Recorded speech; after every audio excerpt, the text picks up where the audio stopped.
Welcome to Caring for the Caribbean Future, a podcast series by the United Nations Environment Programme about a wide-ranging environmental initiative in one of the most beautiful parts of the world, the Caribbean.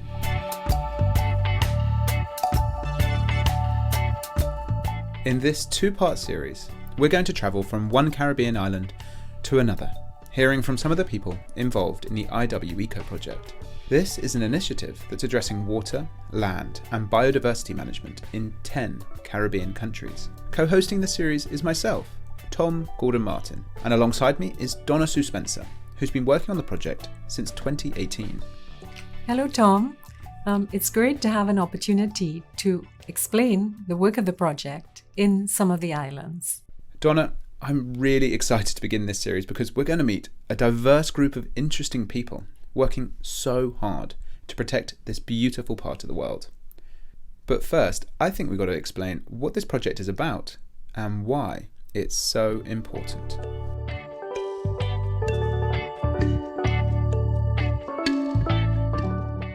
First of all, the lead implementing agency is the United Nations Environment Programme, which you can sometimes hear shortened to UNEP.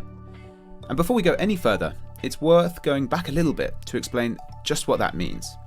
So UNEP's been the leading authority on the global environmental agenda for almost 50 years. It's headquartered in Nairobi, Kenya, and it promotes the implementation of the environmental dimension in sustainable development within the UN system. And here, we host this podcast from the UNEP Caribbean Sub-Regional Office in Kingston, Jamaica. The office covers more than 23 countries and territories, supporting the management of more than 70 different projects. This includes the IWEco Project, which this podcast is about to bring to you.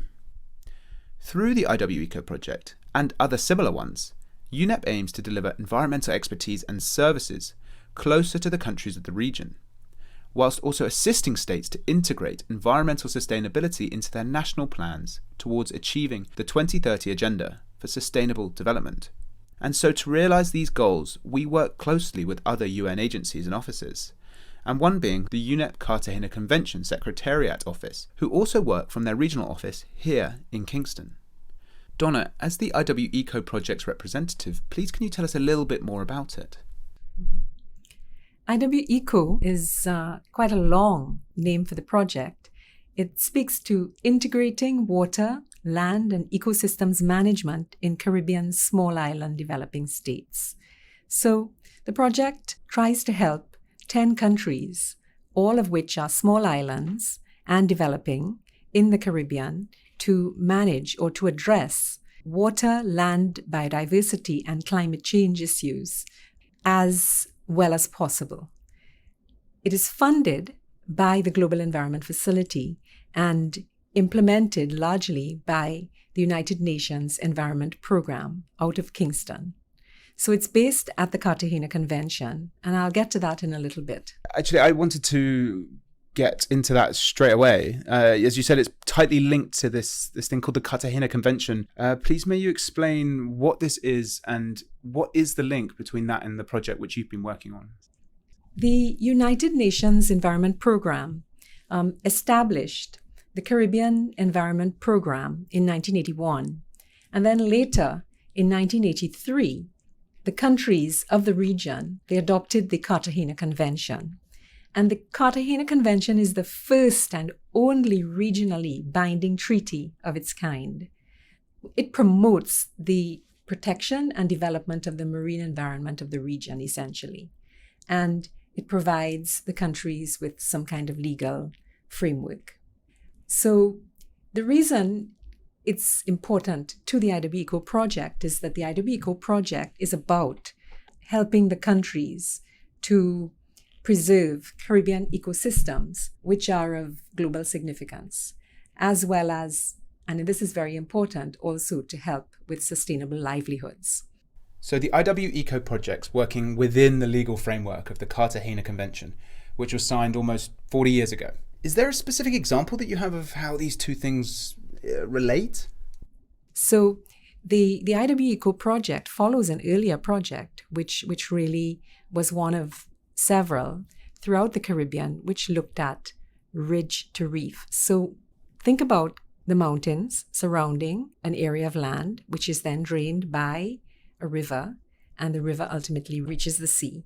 And of course, all the activities are going to contribute to what will reach the sea if they are not carefully managed. So a lot of the focus of the project in support of the Cartagena Convention, which has a particular protocol which focuses on this, the land-based sources of marine pollution protocol, is to help to reduce the pollution that is reaching the sea from activities on land.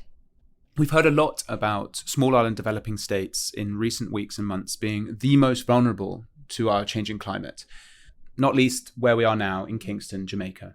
How can this project help the Caribbean fight against climate change? Well, SIDS, small island developing states, are particularly vulnerable to climate change because of their small size, because of their location, their isolation, and because of their, if you think about it, their exposure, right? So sea level rise, changing rainfall patterns, storm surges, they all have serious consequences for these islands. And one event can lead to degradation of natural habitats. It can destroy people's livelihoods. So the sense of vulnerability that people who live in SIDS and in the Caribbean have is great. And so zooming out a little bit to try and give people an idea about what this project is about, can we just say that the IWEco Project is about caring for the future of the Caribbean? Is it that simple? I would first go back to make the connection with climate change. I would say that a project like IWEco is about helping the islands to reduce their vulnerability to climate change. And they do that by strengthening ecosystems. You know, a weakened natural system cannot be as resilient as a landscape or an ecosystem which can withstand the destructive effects of excessive rainfall or severe drought. So by strengthening ecosystems, we increase their ability to withstand these extreme events, which are the result of climate change. And by educating people, because education is a very important element of the project. If people understand how the natural ecosystems that support them work, they will take better care of them. And particularly in the COVID time, when we, I think worldwide, have gained a much greater sense of our vulnerability, we understand that natural ecosystems have value and that we have a role in looking after them.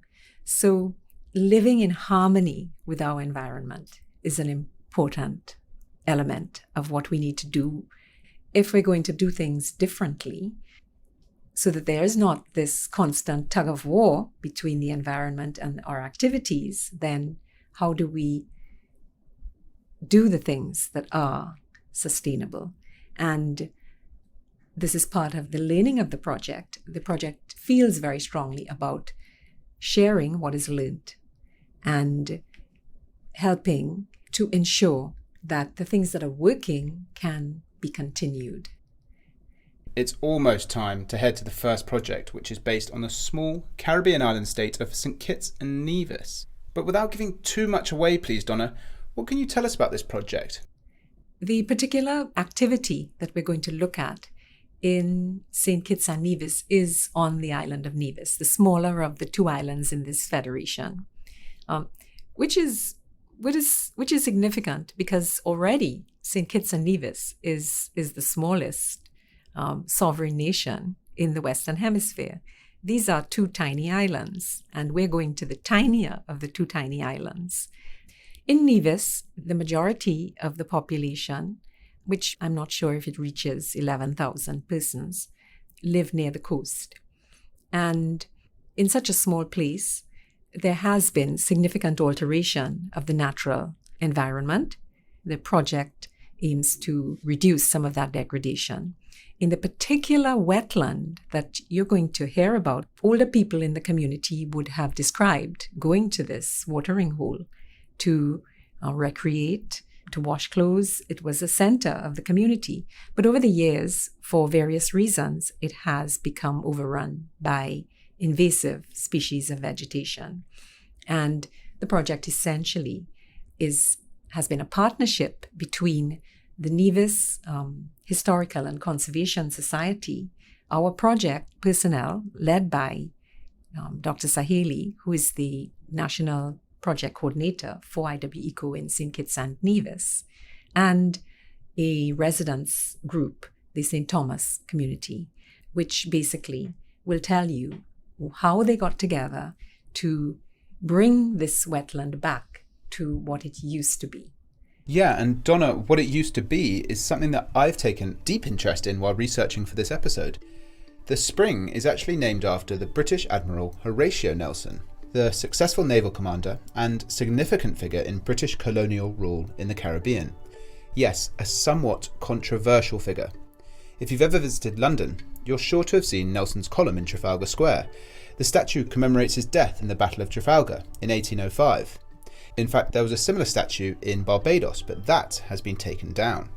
Anyway, it was 25 years before his death that Nelson spent time on the small island of Nevis.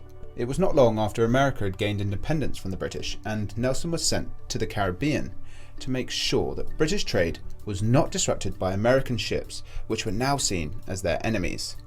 And it's during this time that Nelson's ship resided in the waters around the island of Nevis.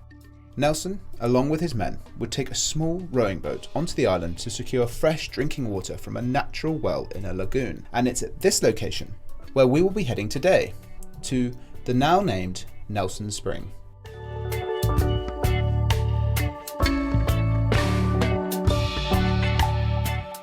The following conversation's hosted by Dr. Hala Sahili, the National Coordinator for the IWEco Project in Saint Kitts and Nevis. Dr. Sahili went to the spring to record the conversation, which hopefully gives it a sense of location. However, that means our listeners must expect a slight change in audio quality. We hope that this doesn't distract from what is a fascinating insight into a successful restoration project that's brought a natural spring back to life.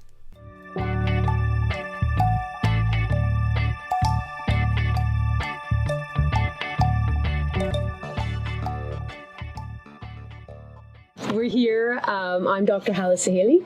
I am the IWEco National Project Coordinator for Saint Kitts and Nevis. And today we find ourselves in a beautiful location in Nevis at the Nelson Spring wetland. This is one of 3 IWEco restoration sites in Nevis. And I'm really happy to be here today with members of the community. I have Miss Tammy Farrell and Mr. Don Wilkinson from the St. Thomas's Improvement Group. And I have Miss Jenny Lowry from the Nevis Historical and Conservation Society. And yeah, we find ourselves here at Nelson Spring, beautiful wetland, about 8 acres. This wetland has had some negative environmental pressures. So I'm going to ask Jenny to kind of give us a little bit of history about why we chose this location. What's the interest? What's the problem? Well, it was brought to our attention, I'm talking about the Nevis Historical, in actually 2018. It was community people who were just concerned that what they'd always known growing up as an open pond looking out to the sea, almost stealthily without knowing, it's now blocked up. And I drove by it every day and I hadn't really registered what was happening. So we came and we looked. We had a visiting ecologist come and look. And what was identified was that the pond was filling up with these invasive reeds, the Typha cattail reeds. It's the southern cattail in particular. And it's a very aggressively growing, fast-growing reed. Anyway, the community, we're used to having it open, so we thought that we could have a smaller project here, funded from where we could find funds, and take out the cattail reeds, and that would be it. And it's developed into much more than we expected. The reeds came out in the beginning quite easily, well, fairly easily with use of heavy equipment. And once they came out, we could see the native species, like there's a spike reed that was always here, low growing, was coming up, thought we pretty well nailed it. But our funding money ran out. We had volunteer help as well. And the cattails just were strong and came in at an unbelievable rate, filling back the pond, which is kind of discouraging, let's say the least. The idea is to have an area which represents the native flora and the fauna. What we found out, we knew that there were birds here, but once we started clearing and had a visit from bird specialists, we were amazed at how many species there are here. So it has such a potential. Maybe I can jump in here. I think you've nicely summarized, kind of how this came about. So we have this area it's really historically has an very important centerpiece for this particular community. And so NHCS decided to partner with one of the community groups, the St. Thomas's Improvement Group. And I think this is something that's a really important feature of this project. And in applying, or in seeking funding and having IWEco support some of these activities, it was really about, well, how can we do this? How can we restore this area?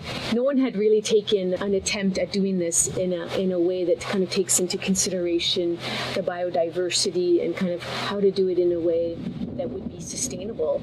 And so how could we demonstrate, or how could we come up with a way to try to mitigate or reduce the amounts of this invasive cattail? How could we do this sustainably? And how could we work with the community?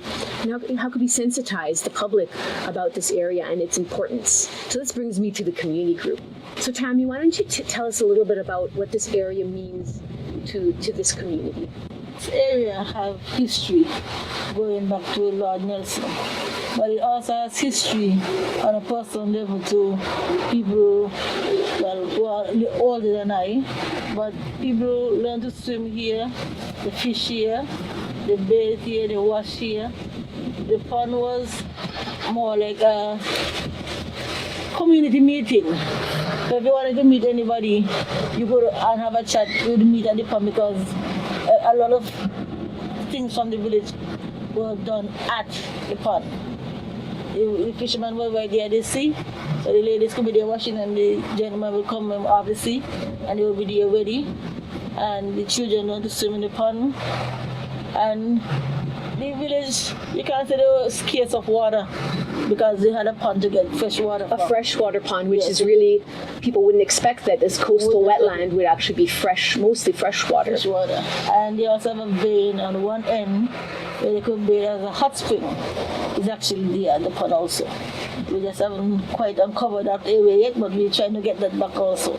So we were thinking that if we get the pond cleaned up and have a nice area they can bird watch and commune with nature, right, kids might get more involved and care about what's happening around them and care about more what's happening too. Maybe not just once they learn to care for the area, they need to learn to care for the entire country. Exactly. And be aware more of the environmental issues that's going to affect them later if they don't do something about it now. Yes, I love the way you've described this. I mean, I can see it. I can see it in my mind's eye, the community coming together around this natural area that they themselves have restored into the future. Dawn, do you have anything you'd like to add here about this area and kind of community aspect of this project? Well, what Tammy mentioned, it goes back to the days of Lord Nelson water in the ships here. We realize that it's a natural spring, it's a natural freshwater spring, so this area is never out of water. A lot of the villagers, older than we are, who actually learn to swim here. So the pond has been like a home away from home. Right, and something that we'd like to bring back. Yes. And so this brings us to this kind of partnership between the St. Thomas's Improvement Group and the Nevis Historical Conservation Society and other partners, Nevis Island Administration, Department of Physical Planning and Environment, and IWEco. So let's talk a little bit about the approach and the challenges, because I mean we've all, I think in our kind of in the way Jenny kind of talked about this, it's not the easiest site to work at. There's some challenges. So I'd like you to maybe, Jenny can talk a little bit about the challenges, and then Tammy and Dawn, and then kind of building off that conversation of like how challenging it is, what have we learned and what kind of lessons can we share? Can we share with other groups that, maybe want to do something like this? They want to bring back a part of their neighborhood, a part of their community that maybe has been lost to environmental degradation. We look back now and think of how we might change things. Definitely it would be to try just a small area to begin with. We were kind of blown away by our success of clearing with machines. Yeah, we did do a good... Yeah, it looked so beautiful. It looked so beautiful. Quickly that it piqued everybody's interest. It's right along the main road. Yes. I think it gathered a lot of kind of interest from even people outside of this community. Yeah. But we didn't realize just what we were up against long term. It's easy to look back now and say, we should have just stuck to the little bit that we initially intended, but we had traffic jams of people on the road there looking, coming back from work and just seeing this beautiful vista reopened. It was so positive. Yes, I mean, even though we may not have been as successful, I think it really laid the course for how we could do this better. What do you think, Tammy, about the challenges and what major lessons we're going to take forward? Well, some of the challenges that we have is the volunteers. Volunteers, of course. Yeah, I guess that's the nature of this type of work. When it was first came out with the heavy equipment, we have a lot of people coming to help. But when it came to keep the cocktails down, to try and keep the levels down, people got discouraged and slowly started tapering off. That we're just a core group of people who have been dedicated and coming every Saturday. And even when other members of the group can't make it, Don comes and really does what he can by himself. And it's just, we come because we want people to see, even if a lot of the group have tapered off from coming out, the volunteers, we wanted them to see that it's not just a one-off for us. Right. We are dedicated because we really care and we really want people to say they are going there every Saturday. They're not getting anything out of it. There's no monetary reward. It's a reward for something being done in the community for you. When the lily pads came back, I was so excited because I remember them from my youth when we used to go on like field trips. Right. And these kids now, they don't really know about field trips. Field trips for them is going to someplace established. So you want people to come here to the pond, have a field trip, like sit one area, and then the kids wander around the pond with the adults and see the birds, see the crabs. I mean, I was so excited when we first came up with the idea of cleaning up the pond and we saw the red and black crabs. I went home and said, Daddy, I saw the red and black crabs again because we haven't seen them for a while. Right. Actually, I'd like to talk about that a little bit. What came back. So even though we may not have been as successful, but like we have a plan for the future, tell us about what came back, the flora, the fauna, the biodiversity. So what the possibilities are if we can sustain this effort. Talk about some of those. I think that it's not that we have stuff coming back. It's animals that have been there but being hidden from all the overgrowth and stuff like that. So now that it's cleared, it's a bit easier. You can also witness that biodiversity. Right, but it makes it a bit easier for them to thrive. Right. And strive. Yeah. And then the birds. We brought a group of birders earlier this year. What did they find? Jenny, 35 or something species they were blown away. Yeah, it was the most sightings of any site they had visited in the Federation of Saint Kitts and Nevis. So this brings me to, so we had this demonstration. This is a bit of a pilot. We've learned a lot of lessons. I mean, we really faced these challenges head on, and we learned a lot of lessons. And I want to talk about some of the kind of the way forward, like the positive outcomes and the way forward. So I'll start with Jenny just to talk a little bit about so by doing this and having some data and some ideas of like what's working and what doesn't work, the NHCS was able to secure more funding to continue this project. Talk a bit about that. Yeah, well, I mean, getting more funding became an essential. Otherwise, we were going to walk away and just leave it to go back to where it was. Yeah. And I forget how it came about, but anyway, we have the project's been approved for funding, but by the U.S. Fish Forestry Service. Forestry Yeah. Service, yes. A project they have in the Caribbean. So we haven't actually got our hands on those funds yet, but I think it'll be soon. But we were able, I think they were impressed by the amount of detail we could put into our project because we'd been there. And we had this experience, our hands in the dirt, as it were. Yeah. And we had a vision of all these things that could come in. There's the natural, like, aquifer. There's the natural hot springs over there. I mean, that's amazing. There's the bird life. The water life. We haven't even really looked at the fish, what's in there, or any other species in there. Aquatic species. And then there are the plants, there's the history. Everything put together, it's an amazing site. Right. With such potential. I can see it. I see the vision. Tammy, tell me about the vision. Tell me about the future. Well, you would not believe that some children in this parish have never eaten sea grapes. I've never eaten sea grapes, and when we come to the beach or to the pond, we never used to get hungry. The parents didn't have to work with soda, sandwich. We had the coconuts to eat, the sea grapes to eat. We were full. You could stay at the pond or the beach all day. Like a natural oasis. A natural oasis. Yeah. You could be here all day. We were never hungry. And it's shocking how quick from my generation to this generation now have no idea, no clue about how to use anything, even what some of the bushes are.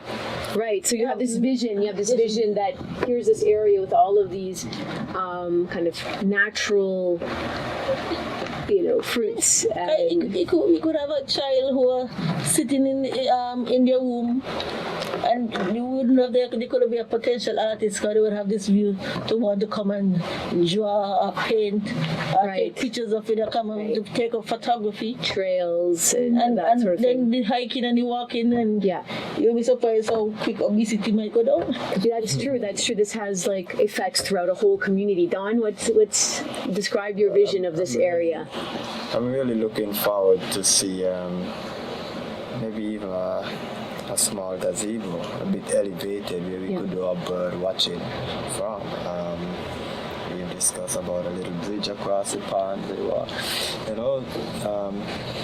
easy access without actually scaring off the birds and so on when you come to look at the birds or even the water life, So, as Jenny said, there's a lot of potential for the pond.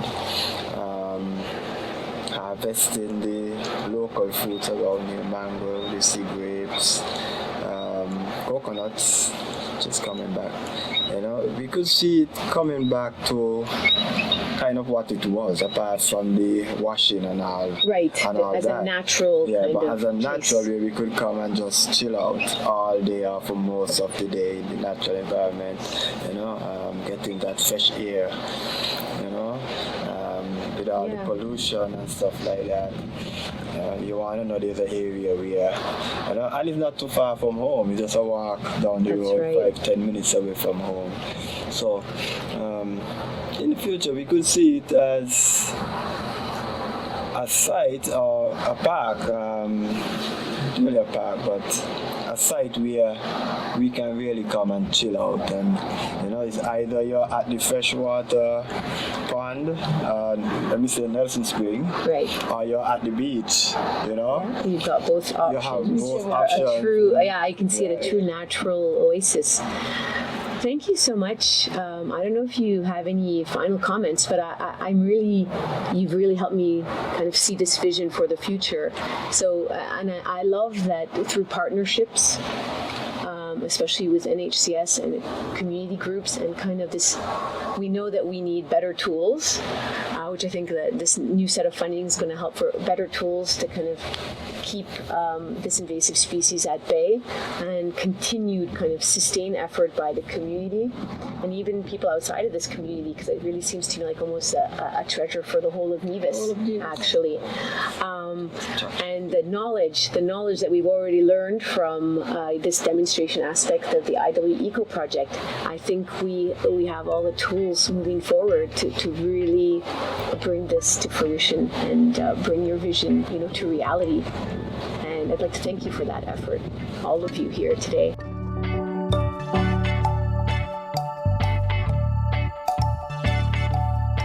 Well, that brings episode 1 to a close. We'd really like to thank Dr. Halissa Healy, Jenny Lowry, Don Wilkinson, and Tammy Farrow for their contributions, and we'll see you next time.